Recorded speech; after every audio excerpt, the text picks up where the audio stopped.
All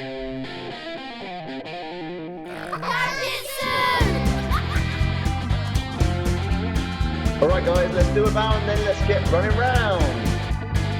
Yes, good hustle. Keep it going. Are we listening? Are we listening? Oh, God. Take two. Is it 2? Take 3. No, it might even be 4.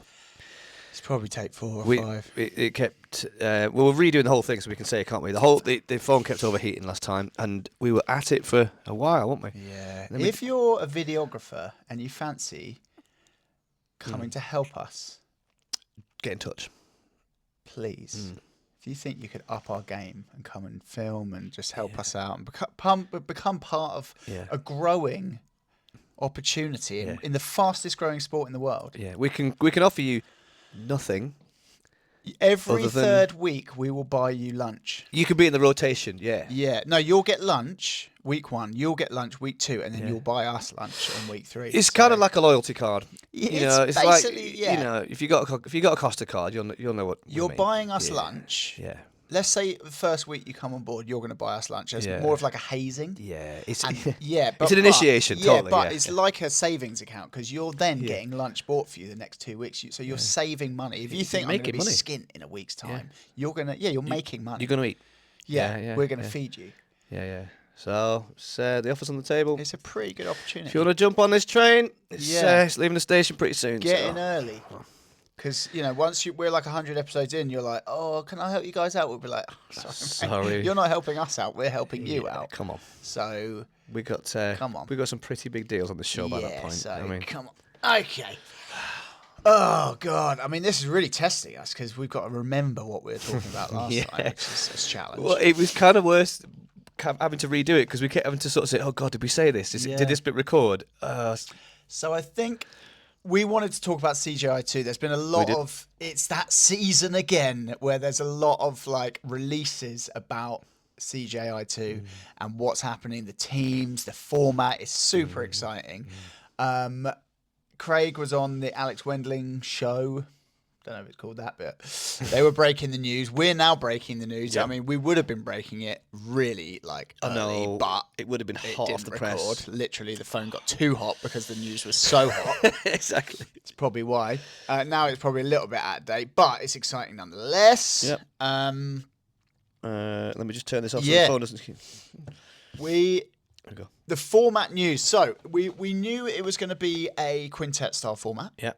But Craig was sort of talking about literally, how that's going to look actually at the event. And I think what he said is the first people that are going to come out from each team, let's say it's New Wave versus B Team, is going to be the coaches. So they'll walk out either side of the pit, and then the first coach will make their decision about who's coming in. So you'll see it on the big screen. Hopefully they'll have some walking music. They'll start coming in. Next coach will say who they're bringing in. So again, it's building that excitement. But really, excitement then starts kicking in after that first match has happened. Yeah. Let's say one person wins. Let's say it's Nicky Rod wins. The other person walks out, and then everyone's waiting, and that coach will make their decision there and then about who is next to come in. And so it's going to be on that big screen. The excitement's going to build. Like, imagine being the participant. You've just won a match, hard fought. Yeah. Like, I don't know if it's going to be 3 rounds. I can't remember what he said about the rounds. What, in terms of the length or just how you finish I don't know if they're doing it the same way, like with the 3 5-minute rounds for each match. Because again, that would be long with a quintet format, wouldn't it? But let's say they've won that match and they're tired. It's been a scrap, a barn burner.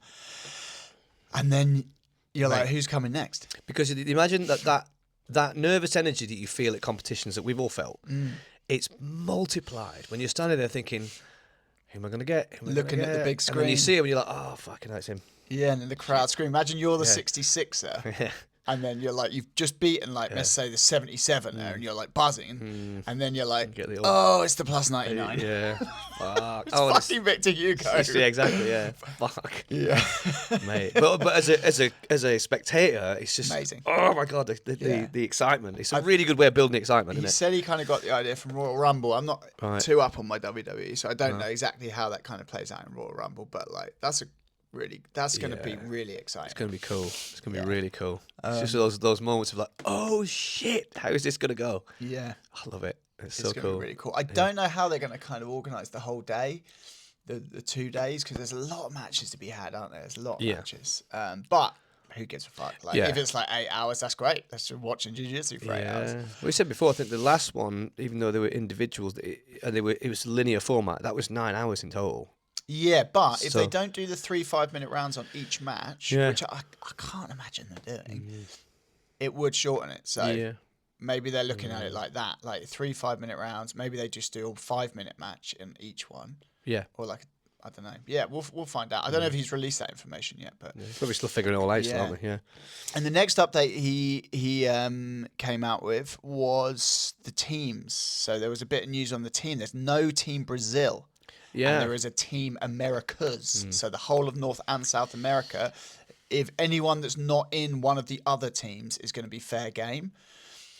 That's pretty incredible. And the coach is going to be Greg Souders of Standard Jiu-Jitsu, but everyone really knows him for being the eco guy. So that's, again, I think he's actually a really great pick for one of the coaches, because you don't need to teach these guys jiu-jitsu. You just need to create a sort of training regime, if you like, to get them in best shape possible. And that eco stuff, I feel like really fits with that. Yeah, you know what I mean? I do, and I think one of the or a big thing that you need to kind of get them used to is the open weight element of, like, do you know what I mean? Like being able to just switch. I feel like I've not pressed up. Okay. Oh no, I did. Are we good? We're good. Yeah, do you know what I mean? Like that was such a panic. Getting them used to just thinking on their feet and basically having 5 different games. Yeah, so this 4 different games. What he spoke about when they said about how are you going to pick your team? Are you going to just look at like the best guy for each weight? Yeah. And he kind of said, look, what I think I'll be doing is looking at the other teams and then looking at the options I have and looking at how they stack up against the players on the other teams previously. Like, have they beaten those players, or do they always lose? Like, so let's just say Mika, for example. He probably is the best option for under 77. Yeah. Like, but then you've got Andrew Tackett. Like, so anyway, let's just say Mika's the best option. But if we look at, like, let's say 5 of the other players, and he's lost to each of those players, and you've got someone like, let's say Andy Varela, who wouldn't be the best pick, but like for some reason he's like beaten all of those other players and always does really well against them, you might think, actually, he maybe is the better pick. Yeah. So it's an interesting way. I think it's almost like form in like horse racing, isn't it? It's like looking at like, not just being like, well, this guy's the best guy. He's won all the world championships. It's thinking like, actually, like, who is coming in with the best form against the other players that we already know about? Yeah. Who does well in the open division? It's the open weight stuff, I think, which is the big thing. Key, isn't it? Yeah. The guys, because as you said, there's probably going to be some guys who are smashing it in their division, but they haven't done as well or done much in the open weight. But there are guys who maybe haven't done necessarily as well in that one division, but they've done across the board better at open weight and things like that. That's the guy. Especially for the smaller guys. Yeah. Your under 66s, your under 77s. If you've got guys who always perform well in the open weight and they're always making it to like the podiums and things, that's a good pick. Isn't it? Like when Lachlan Giles got bronze at ADCC, like he's got such a good leg lock game, it kind of does negate that sort of size difference. Totally. Whereas someone who's maybe a bit more like upper body submission, like positional dominance, that kind of thing, they might not do so well because they're a smaller person against the likes of Victor Hugo and Nicky Rod and things like that. Yeah, definitely. I think that's such a huge element, which keeps it interesting, and it keeps us buzzing about who's going to be in the team, doesn't it? Because it might not be the obvious choices. Yeah. I mean, he, for me, you could make the argument that he has got the biggest pool of people to draw from. Huge. Probably out of all of the teams, definitely, because that's 2 continents. Yeah. One continent? And there's only New Wave. So this is another little thing that we just found out today, actually. So breaking news. We've got New Wave, B Team, 10th Planet. Atos and AOJ. This is according to ChatGPT, which often can be wrong. Yeah. And I hadn't heard that thing about AOJ being in there. I hoped it was the case. It wasn't there last time. No, so that's just been updated as of today. So I don't know if there's been a release. I haven't seen on socials that that's been released, but that is pretty exciting. So if that is the case, yeah, there's only 1, 2, 3, 4, 5 actual teams. Because obviously originally he said it was all going to be like teams, like Gracie Barra, Checkmat, this kind of thing. Whereas now there's only 5 actual teams. So all the other teams are to choose from in North America and South America. That is like... It's a big pool. You can make the argument that's like hundreds of amazing people to choose from. Definitely. So really, they should probably come in with the strongest team.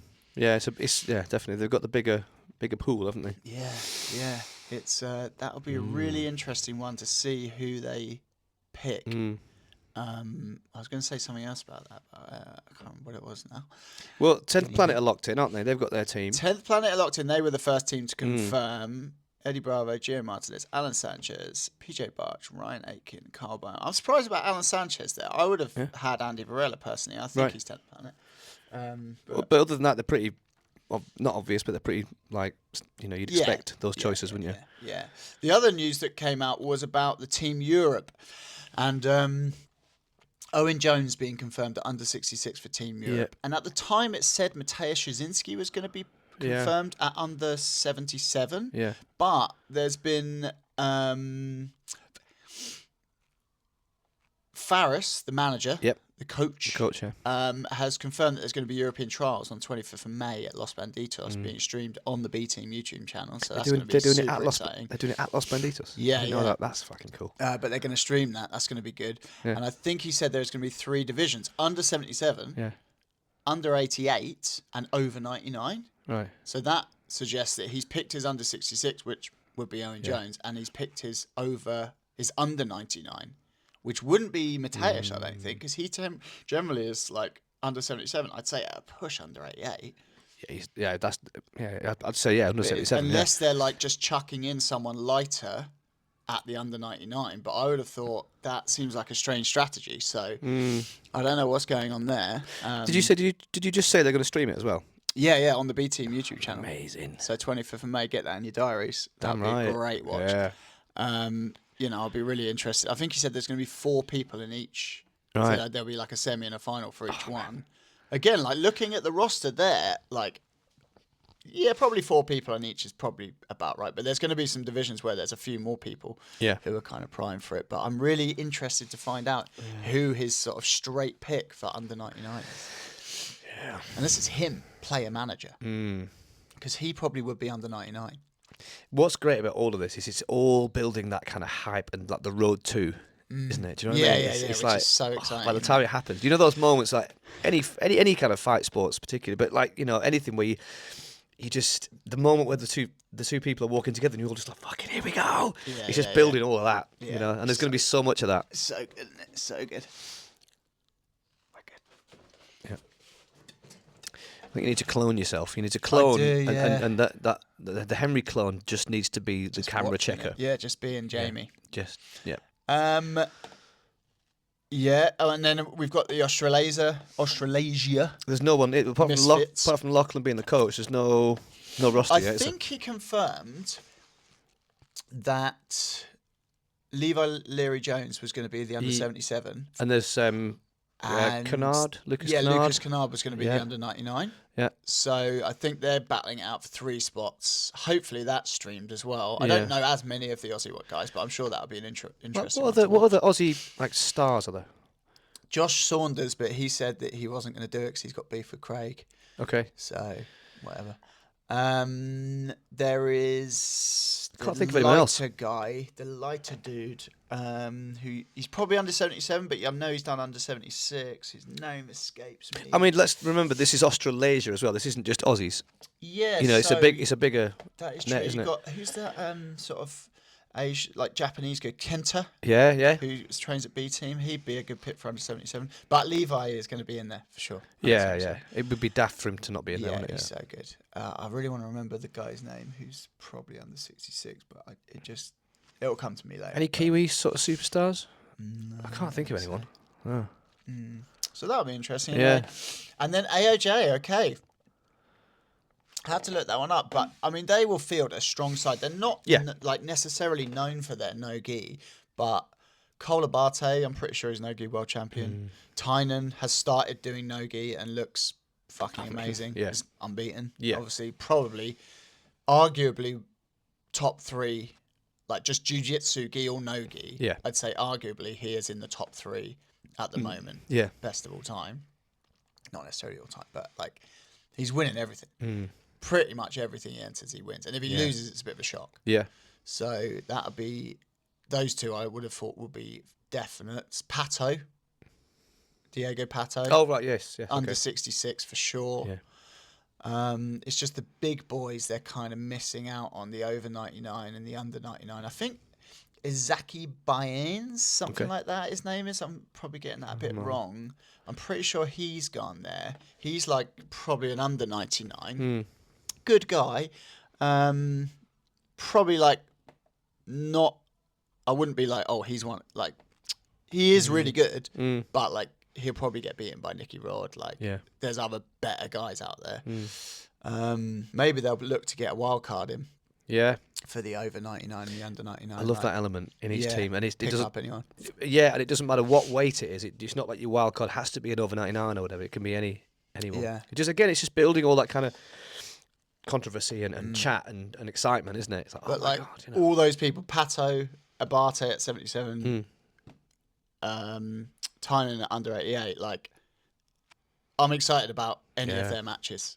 Do you know what I mean? Like that's going to be crazy to watch. Yeah, man. It's man, it's just going to be.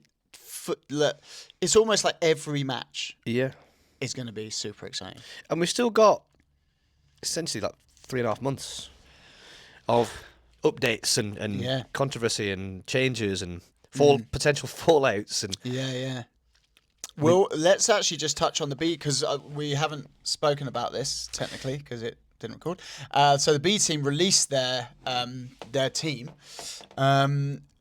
Ethan at under 66, Joseph Chen at under 77, Chris Wojcik at under 88, Nicky Rod at under 99, and then wildcard pick Victor Hugo over 99, which I think is just solid. Great pick. Yeah. Yeah. Solid team. Solid team. The Deemer as a coach, obviously. Deemer as a coach, like it's awesome. That I mean, it's up there. You know, it's as strong as you can get, really. Yeah. There may be some stronger teams, but that is pretty solid. Isn't it? Yeah. The big sort of glaring elephant in the room there was the under 88 Chris Wojcik and why it wasn't J-Rod, and we kind of surmised why that might have been, but today there was a big release. That he was banned from the B team, and then he quite quickly released a video explaining that there had been some I can't remember his exact words, so I'm going to choose my word carefully, but some inappropriate behaviour towards women. I think it was something like that. Yeah. So he didn't sort of clarify exactly what that is, and he mentioned that he's got a porn addiction, and that he was undergoing counselling, and that he's focusing on his religion, all that sort of stuff. So it's all a bit shady, isn't it? It's not great. It's one of two things, I guess. Either he's watching a lot of fucking porn enough to go on camera and put it out to the world that he's got porn addiction, or he is kind of being made to feel like he's got a porn addiction by the religion he's surrounded by.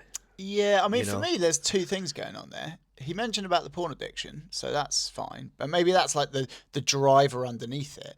But like, if you just go home and watch porn every day, but out in public, you're just a normal person and you're not like smashing up girls in their DMs and like doing inappropriate things. It might be a problem per se, but it's not affecting anyone else. And you're like most. Do you know what I mean? Yeah, like most dudes who probably watch porn most days. But that's not, for me, the porn thing, it might be the underlying issue, but it's not like the action that has got you banned from your jiu-jitsu club. The action must be you were hitting on chicks in training and just like, being a bit of a sex pest. If that's an issue, that's the issue, isn't it? If that's the case, then that's... Like, you could be doing that and never watch porn. Maybe the two things aren't necessarily related. No. Like, they could be related, but they're not necessarily related. You know what I mean? Is it feasible that the porn addiction is being used as a reason for... or I'm doing that maybe because of the porn addiction, whereas... Yeah, I've got a porn addiction. And like it's the porn, it's not me, but kind of thing. You can separate out, like, I'm going to go and watch porn and fucking smash one out. Or, like, I'm being inappropriate with women in real life. That's two completely different things. Totally. And it's, I mean, obviously, yeah, we'd need to go into more details about what that was, wouldn't we, to form an opinion.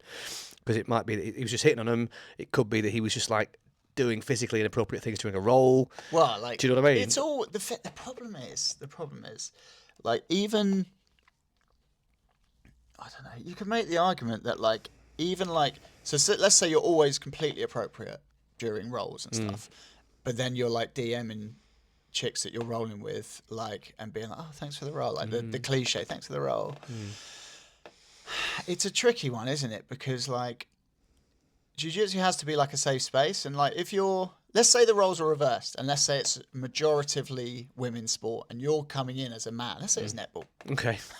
And you're coming in as a man, and you're throwing some hoops. I don't know what the terminology is. Let's call it that. Yeah, and you're going some one-on-one with another chick, and you just want to practice your form dunking. Do you do? I guess, yeah. I don't think you're doing it. That would be the most long-winded way of trying to pick up a girl. No, but the roles are reversed. No, and no. Then every time you're like training with another girl, she's messaging you afterwards. And, oh, thanks for the training tonight. Yeah. Like, you'd be a bit like, look, I just want to fucking come down and train. Like, I don't want it to be like misunderstood. Yeah. Like, I don't want to, like, every time I fucking train with you, you're going to message me afterwards and be like, oh, thanks for the training. And like, do you want to get a drink? And it's like, no, like, we're just training partners. That, I'm guessing, is what it's like for women at jiu-jitsu, which is predominantly like a men's thing. Obviously, there are going to be times where people are going to form relationships. Maybe it should be led by the girl. I don't know where there's, because it's got to be even. It's a difficult one. And there are going to be times where, like, you're going to form friendships. And, like, you're going to roll with girls and you're going to be friends with them, and that's fine, like, because you're friends with the guys. But there's, like, a line, like, you don't want to step over that line and, like, start being creepy. Totally. And I guess that's probably what's... Yeah. Well, also, you've got... You'd hope it's just that, and you hope it isn't overtly. Like, But then stuff. you've got to add into that as well, like, the coach-student mentality, and he's a superstar. Well, there's... Do you know what I mean? So he's going to be... the kind of guy that, I mean, you know what that kind of thing is as like the sort of main coach, and some of the other coaches have mentioned it before. When you get these young girls and they do kind of like, you know, there's a little bit of like doughy-eyed kind of, oh my god, you're the coach, etc. You know, that kind of thing. And if you are like a world-class superstar like he is, you're going to get a lot of that, a lot more interest. So you're kind of going to get normalised. Like, well, I can just do that kind of thing. You know what I mean? But at the same time, you have a responsibility. You do, but at the same time, you're in the public eye. So you have a duty to kind of, you know, this is me being obviously idealistic, but to kind of be a role model. In that sense, don't you? But you're a human being, so it's difficult because you're going to be tempted. It's going to be temptation. There's going to be relationships that you build up, but you kind of keep having to, I guess, draw back to that and be like, what is appropriate? And like, if you're like, he's like a young, good-looking guy, like. All he does is train jiu-jitsu. He probably does think, well, this is kind of my dating circle as well. Like, I don't know. Like, but then it's like, he's super famous. He will be, I guess, doing some of the coaching there and stuff. So people will be looking up to him. So then it's like, you have a responsibility to not take advantage of that. That's it. Essentially, because you're taking advantage of people. And also, you're putting yourself in a vulnerable position because, you know, you're going to... Like, I mean, the safest way, I guess, would be to completely separate it. Be like, this is where I'm training. I'm not going to be like, do you know what I mean? And this is, and outside of that, this is my social circle. That would be the only way. And that's idealistic, isn't it? But to have it that cut and dry would be the only way to keep it like safe, wouldn't it? Because as you say, you wouldn't want to be someone that takes advantage of that power, essentially. But you're leaving yourself wide open, aren't you? You know, it's a tricky one. And you think. It's really difficult, isn't it? Because you could feasibly, if you're a young single guy, meet your wife on the mats. And you could start dating and then get married, and that's like a beautiful story, isn't it? But it then becomes tricky because it might not end up like that. And it might get a bit messy. Like relationships, isn't it? Things fucking sometimes don't work out. And sometimes people get hurt, and, you know, this is the dating, isn't it, I guess? And it gets messy, and then they're still there, and you're in a team together, and then things are getting said, and then maybe you're like hitting on another chick, and then suddenly it starts getting a bit like, dude, like you Yeah. need to rein it in. Like Yeah. you're being inappropriate. Like this is a training place Yeah. where we're getting very intimate. I think because of the level of intimacy, it is different. It's not like you're in a netball team, like the the thing that I gave, or you're in like just a group of friends, or you're fucking into Warhammer or whatever, wherever you might meet people. It's not the same. You're getting the most physically intimate you can get. It literally is. Yeah. Like I can't think of another sport where you would, other than like grappling. Yeah, literally, like know. you can't get more intimate with people. So it probably does need to have like a different set of rules applied to the social conduct and engagement. Yeah, right. You know, it's interesting. I've not really like thought about this like in depth. Obviously, it's been a topic that's It comes up. occurred Right? like you know periodically usually because men are fucking retards. Yeah. But yeah, like really, like your conduct probably has to be more spot on because it's intimate, isn't it? And I think that needs to be more the case the further through the belts you get and the more into coaching you get, because you have that responsibility. With to quote Spider-Man, with great power comes great responsibility. Yeah, that's it. Yeah, and I think you need to sort of just frequently sort of go back and sort of just review your behaviour and think, am I doing the right thing? Am I conducting myself in the right way? Because there is that, you know, as much as we've talked a lot about the belt system, you remember as a white belt and you see like a purple belt, brown belt, black belt, you're like, fucking hell, he's really good. And you can imagine from like a young person, a young girl, say, to a bloke, you're like, there's added respect there because of the position you're in. Do you know what I mean? Yeah. So that can bleed into kind of like becoming a crush, and you know, it's a tricky one, isn't it? Yeah, and if you know deep down that you're a fucking arsehole, you're just good at jiu-jitsu, you've got a responsibility double down on that. to keep everyone else safe. So true. Don't come near me, cheers. No. It's for your own, this is for your own good. Go and roll somewhere else. All right, guys. Yeah, that's it. Keep everyone else safe by saying no. Just say no. But yeah, I think it's a difficult one. It's a really complex situation because you don't want to. I personally think you don't want to create like a really overly sensitive environment where no one can fucking crack a joke. And, you know, no one can like say anything appropriate and things like that. Like you need to keep it lighthearted, but there is a line. Yeah. And it's where is that line? I suppose it's difficult, isn't it? I guess it's another one of those things that probably comes from the top. Yeah, well, Do you know the what I mean? thing is, like, when I coach, I like to say highly inappropriate things. Yeah.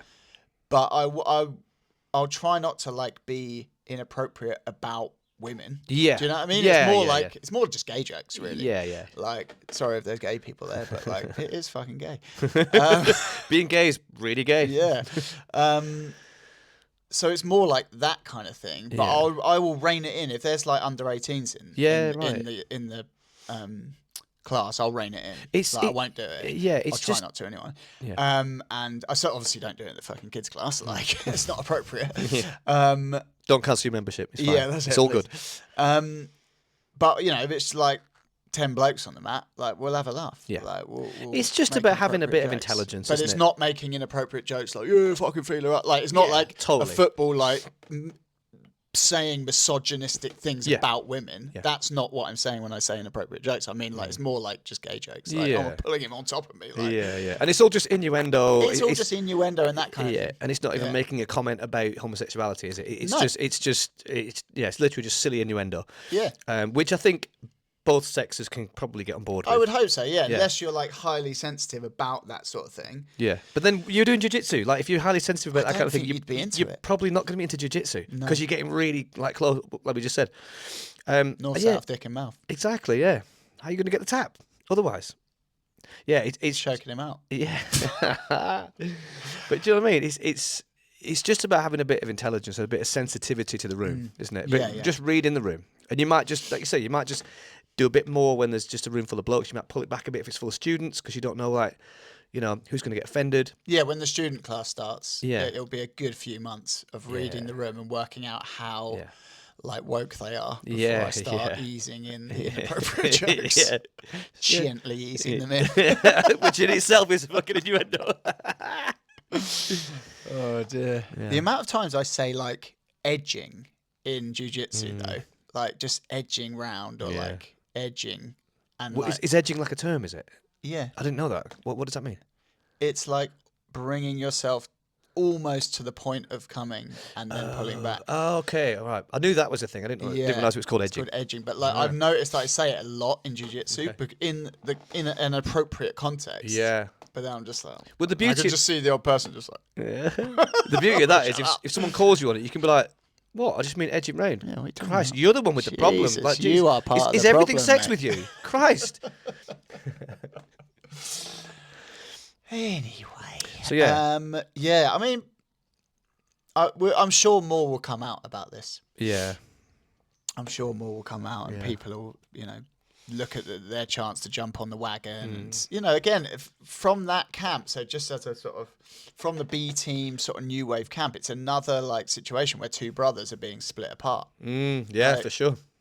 It's a difficult one, isn't it? I'll be interested to listen to some of the Simple Man podcasts, whether they sort of touch on it. Are they both the same weight? No, he's It's, Nicky Rod's Nicky's like bigger. over or under 99, and Okay. he's under 88. But yeah, it's I haven't. Nicky Rod did post a thing, but it wasn't about that, and I was like, okay, like I wonder how he's sort of feeling about it. Yeah, it's good that this kind of thing comes out, because obviously, I think there's a lot historically. Brazil's, the Brazilian sort of, it's a very macho culture, isn't it? And, Yeah. I'm sure there's an awful lot of that kind of stuff historically has gone on, and it's absolutely not cool. Yeah, exactly. Yeah. So it's a very good thing that this kind of stuff gets called. But we'll just see what happens. It's a bit of a watch this space situation, isn't it? Yeah. Yeah, there was some other stuff as well that happened not that long ago, wasn't there? With like Jacob Couch and like the Pedigo guys and. Oh yeah. Yeah, I didn't know that about sort of, I don't know much about it, but like there's some stuff came out about those guys, and it's like it's different. This isn't to sort of like give an excuse to it, but like from both of those guys are young guys. They're in their like late teens, early 20s, and their whole life is on the mat, isn't it? Like the amount these guys are training. They're on the mat every day for long hours every day. They probably don't have much of a social life outside of jiu-jitsu. Yeah. So like trying to like get a bird, like, and they're still people, aren't they? They're going to be attracted. They're going to be attracted to people and things like that. And like we said, like you probably do have to have a higher level of accountability and ethics on the mat because of the intensity of the sort of the intimacy of the positions you're in. So they probably need to think about that and think, oh, maybe I like should not date on the mats and like, I don't know, use the apps or whatever, or like join a fucking speed dating circle or something. I don't know. Like if you're looking for women, do it outside of jiu-jitsu, like, because, everyone's looking for a partner generally, aren't they? They're looking for a girlfriend. People don't want to be alone generally, like some people do, but like, But I so think then it's a tricky one. It is tricky. Maybe the club needs to have like some sort of guidelines. It's difficult to have a hard and fast rule, isn't it? If like, well, if you guys want to date, you need to come to me, and we need to sort of, you know what I mean? Like, that's never going to happen. It's like the workplace thing, where like you can't date in the workplace. Yeah, it's but like, then people do. People do, like, People have sex in the workplace. You know what I mean? It's hand job under the desk. Yeah. We've all been there. Yeah. You know. Yeah. I don't have a desk at work. No, just open. It's just out in the middle of the mats. Yeah. It's funny. Like, that kind of stuff goes on a lot, but I've never had it happen. Never heard of it. I've heard personally. Friends that I know. I've heard about it. Really? Like shagging in the office. Really? Yeah. What, over the printer. Yeah, literally, it's like stuff like that. It's a porn video. Like, which is mental. Yeah, isn't it's it? crazy, Like, and it's I don't fucking think well risky. Yeah, Well risky. It's like, oh my god, that's mental. But for some people, that's the thrill, isn't it? Yeah. It's the thrill of like, oh my god, we might get caught. But yeah, I think to summarise, in jiu-jitsu, men and women need to hold themselves to a higher ethical standard than just in life. Yeah. Because of the intimate nature of what we're doing with each other. Yeah. Keep a relaxed environment on the mats. Make jokes. It's good to joke about things, but don't let it become like a misogynistic, like fucking shit house. And, the men particularly. Yeah. Because the women are outnumbered. Yeah. in this sport, aren't And they? it's like, it all should be even. And it's like, like I get that. Like in life, generally things should be even. It should go both ways. But like in this case, it's like 90% men, 10% women. Yeah. So like the men have got a what's the word? Obligation. An obligation to create a safe space and create a good, welcoming, good environment to be a part of a team. You know? Yeah. It's about making that separation when you're rolling. That's the last thing on my mind when we're rolling. Yeah. Do you know what I mean? And Unless we're rolling together. Yeah, of course. Then I'm hard the whole time. All in. You know what I mean? Like it's literally, and I don't know. I'm pushing any thought of that down. It's just like even if anything comes, it's just, we're doing like not that it ever has. It's not the same as fooling around. This is just a resisting body. Yeah, That's just you know what I mean. It's technique. Yeah, it's just technique. It's a resisting human body. That's it. And if you can't fucking keep those thoughts away, don't roll with women. Yeah, totally. roll Yeah, with you can big, do fat jiujitsu, men. but let the men sweat drip in your mouth, and totally. It's If you have a porn addiction, yeah, and you recognise can't that. keep that to the bedroom. Yeah, Fucking. yes, that's it. That would be a really easy take way steps. of just cutting that off. It's just been like, look, if I know I'm like that, and I've got an addiction, just like you said, just roll with men. Yeah, and get some help. Yeah. Be a Christian. Yeah, right. Yeah. Surrender to God. Yeah. Well, I feel like that's more of an American thing, though. I feel like English people aren't that bothered about religion. It's becoming less cool, isn't it? Jedi is quite high up on the religious affiliation as in it should the be. census. I think I booked myself as a Jedi last time. I think, or I said I was going to. I can't remember whether it's actually recognised, but yeah, I can't remember what the percentage was, but it was like probably pretty high. 5% of the population or something was recognised they were a Jedi. I mean, it's just it's a way that is in itself quite telling, isn't it? That's just how seriously people take the concept of religion, or a certain percentage of people. The fact that it's even down there now as an option. Yeah. It's just amazing. It's so cool. Yeah, if I had the choice, I would always go that. Yeah, I feel like if you're like a purple belt or above in jiu-jitsu, you should put Jedi just as 100%. because you are a Jedi. And especially, that comes from the top in our team, right? Colin, Yeah. who is a Jedi. Literally. Literally Well, a I don't Jedi. know what is. Sorry, Star Wars fans. What is a Jedi? Well, The disappointment. Like you hid it well, but behind your eyes, you were just like it was back to like the monkey thing again. Yeah. You were just like this fucking guy. Who the fuck is this guy? yeah. You do training to the point where the Jedi Order recognises you as a Jedi, then you get your lightsaber. And you start off with a blue lightsaber, and then when you become a higher member of the Jedi Order, you get a green lightsaber. So Star Troopers, Star Troopers, Stormtroopers. Stormtroopers. I'm just putting this out to Colin in particular. I'm sorry about this guy. Fuck me. Stormtroopers. Are they Jedis? No, they're part of the Empire. They're the enemy. So if you're part of the Empire, you can't be a Jedi. No, Jedis are the goodies. Jedis are the goodies, and then the Sith, which is like the evil and equal kind of baddies. They've also got the power, which is the Force. Right. So they both can manipulate what's called the Force. The Jedis use it for good, the Sith use it for bad. So the Sith is like the opposite, like the bad version. Yeah. Okay. So Darth Vader is a Sith Lord. Darth Maul is a Sith Lord. Yeah. All those guys are all Sith Lords. And, Right. according to the Sith, they're more powerful than the Jedi. Only according to the Sith, Yeah, because yeah, they yeah. don't give a fuck. Whereas the Jedi have They've ethics, got ethics and morals, and yeah. So there you go, a little nugget of So Star that Wars plays in knowledge. quite nicely to what we're talking about. Like, Yeah. be a Jedi on the mat, don't be a Sith. There you go. Yeah, just have some morals. You know. Interesting. Yeah. It's funny. I was thinking about this in terms of like coaching the kids as well.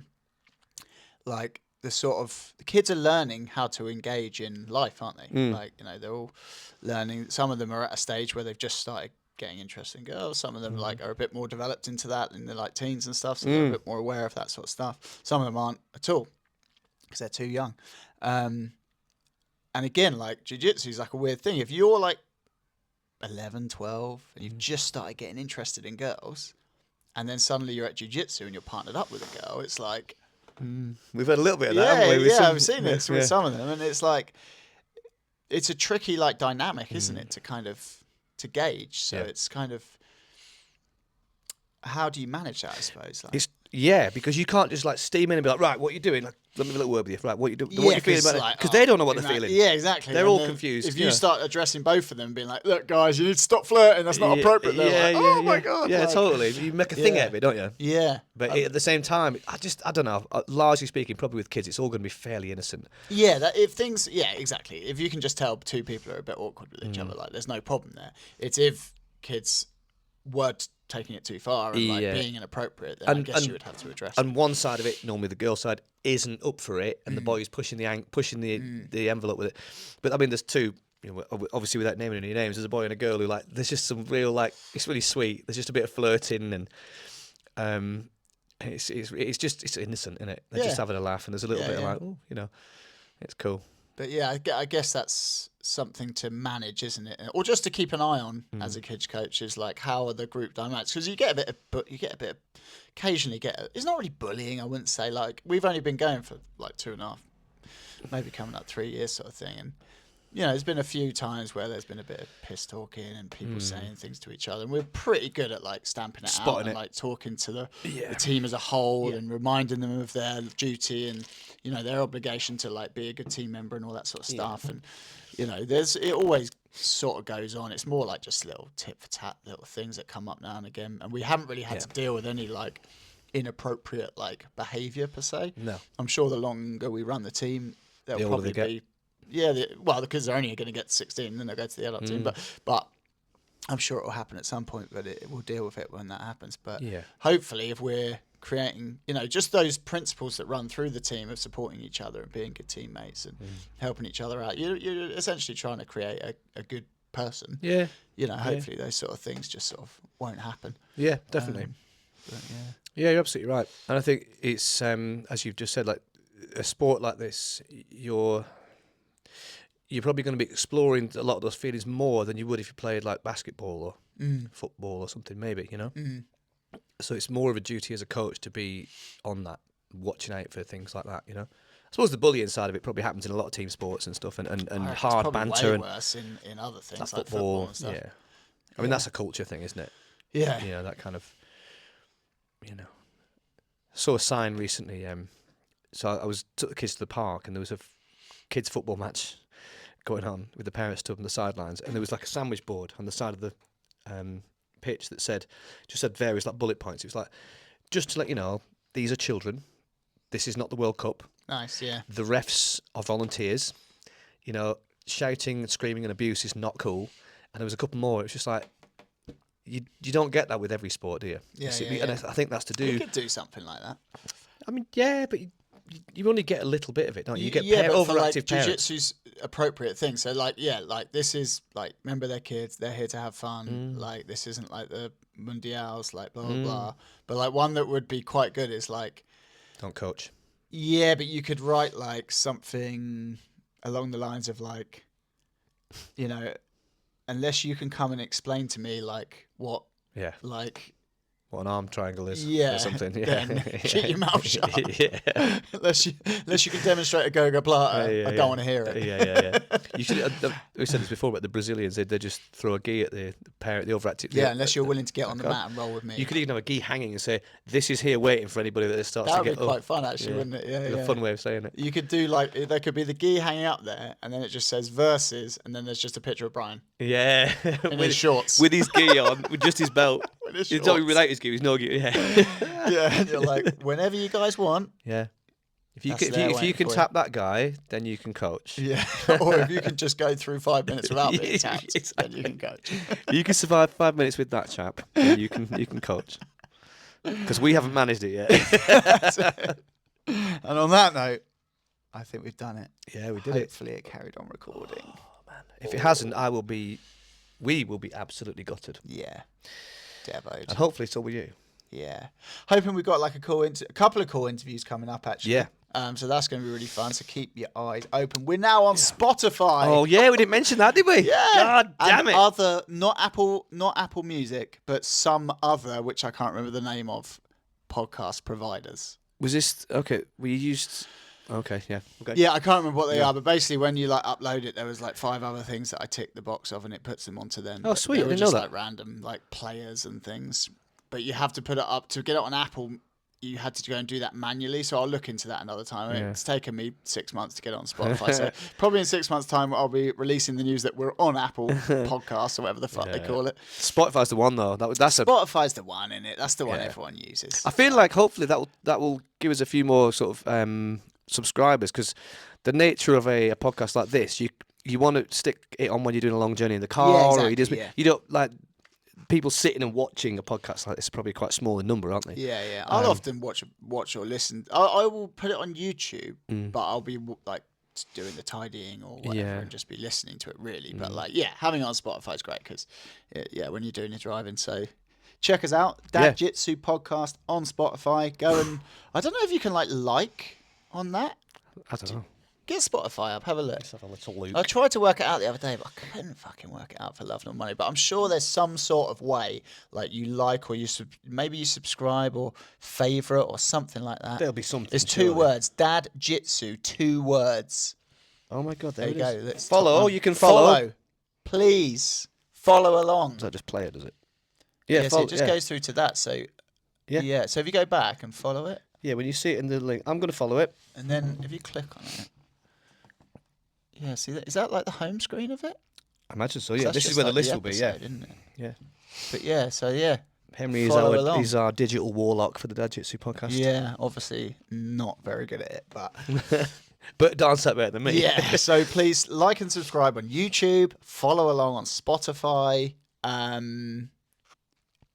And we'll keep we'll keep obviously the CJI updates going. We can keep that as like a thread going, can't we? That's going to be a common thread. But we're going to get up. We're going to speak to some really good coaches who've been coaching a lot of kids and have got some really successful people that have come through their kids program. So I'm really excited about that.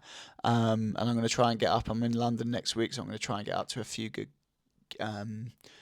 places, few good gyms to maybe train. We'll see how the ankle is. I've kind of mashed my ankle up. It's still bad? Yeah, it's still bad, but I might try and do a little bit of flow rolling today and see how it goes. But it's like I can barely walk up the stairs without looking like the Hobbit. So man, that's probably not good, is it? No. It's probably not ready to train on. And I can't jump on it, which is like a good return to sport indicator. Yeah. Can you hop on that leg? Yeah. No. It's not so happening. it's probably not ready to, but it's difficult. I want to go to like Los Banditos and London Grapple and stuff, but I don't want to go there and be like, oh yeah, I'm here, but I can't actually train. Yeah, right, I'm here to hang. Pointless, isn't it? Yeah. It's kind of pointless. You want to jump in, don't you? Yeah. We'll see. Anyway, look, great to see you guys. Stay tuned for good the next one. Like and subscribe. Follow along. Hit us up on Spotify. And we'll see you next time. See you next time, guys.